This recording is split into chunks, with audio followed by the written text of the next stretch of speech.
মেয়ের বাবার বাড়ি থেকে রমজান আসলে ইফতারের বিভিন্ন আইটেমের জন্য ছেলে, ছেলের মা, ছেলের বাবা, ছেলের গোষ্ঠী, ছেলের বিভিন্ন মহিলারা, ওই ফ্যামিলির তারা অপেক্ষায় থাকে। আল্লাহর জমিনে যদি 10টা নিকৃষ্টতম ছোট লোকই থাকে, তার একটা হলো এইটা।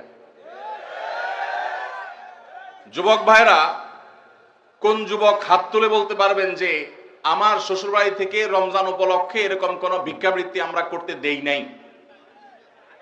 বলতে পারবেন কেউ? দেখি কার কার বুকে পাটা বলা আছে, হাত তোলেন।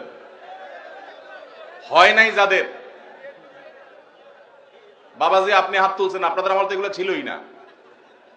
আপনি হুদাই ক্রেডিট নিচ্ছেন কেন? এগুলো তো নতুন, আমাদের দেশে নতুন ফিতনা শুরু হয়েছে।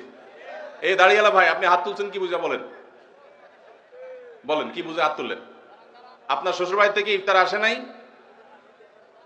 হ্যাঁ আসে নাই? বিয়ে করছেন?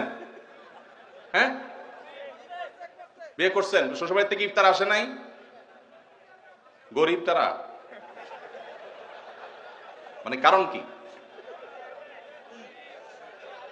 ভাইয়ের আমার, এদেশ থেকে যৌতুককে ওলামায়ে কেরাম মিম্বর থেকে, মাহফিলের মঞ্চ থেকে ঝেঁটিয়ে বিদায় করেছেন, আলহামদুলিল্লাহ। যৌতুকের অভিশাপ থেকে এদেশকে মুক্ত করেছেন ওলামায়ে কেরাম। এক চেটিয়া অবদান এদেশের ওলামায়ে কেরামের এই কাজটা। যৌতুক চলে গেলে কি হবে? ইফতারের নামে যৌতুক এখনো বাকি আছে। এইটা আমাদের দূর করতে হবে কি হবে না? অনেক যুবক আছে, তারা বলে যে আমার শ্বশুরবাড়ির লোকেরা খুশি মনে দেয়। ভালো করে শুনে রাখেন, 2 নাম্বারের অপর নাম হলো এখন খুশি মনে দেওয়া।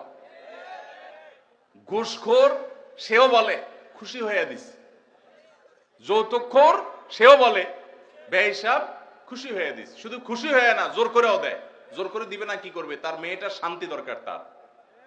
আপনি যদি বাপের বেটা হয়ে থাকেন, মুসলমানের সন্তান হয়ে থাকেন, বিনয়ের সাথে শাশুড়িকে বলবেন, শ্বশুরকে বলবেন কোনো কিচ্ছু আমার এখানে পাঠাবেন না, পাঠালে আমি মনে কষ্ট পাবো, উল্টা পারলে আমি দিব।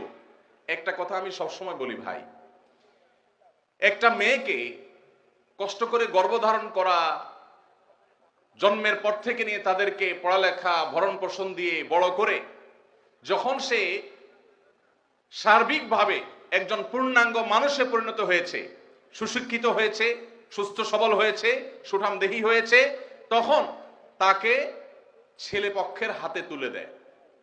সারা জীবন এই মহিলাটার পেছনে ইনভেস্ট করেছে কে? তার বাবা মা। আর ভোগ করছে কে? স্বামী এবং স্বামী